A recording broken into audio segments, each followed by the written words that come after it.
حقائق غريبة عن ألمانيا.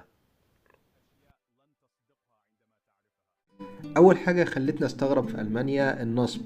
وأنا اتكلمت عن النصب أول حاجة لأن بصراحة ده أول حاجة تعرضت لها أول ما جيت على طول. يعني مش متخيل فعلا إن بلد زي ألمانيا اللي معروفة بالنظام والقوانين فيها نصب كتير. بس الحقيقة إن تقريبا عشان طرق النصب مختلفة عن اللي احنا بنشوفها واحنا لسه مش عارفين القوانين والنظام، فبيخليك تقع فيها بسهولة وتبقى فريسة سهلة للنصابين. وبرغم من ان قوة الشرطة الألمانية ان الشرطة الألمانية قوية جدا، ويجيبوا لك حقك على طول اول ما تحصل مشكلة، لكن في بعض الحالات مش بيقدروا يجيبوا لك حقك ومش بيقدروا يساعدوك بسبب نقص المعلومات. فخد بالك يا صاحبي وربنا يسترها علينا.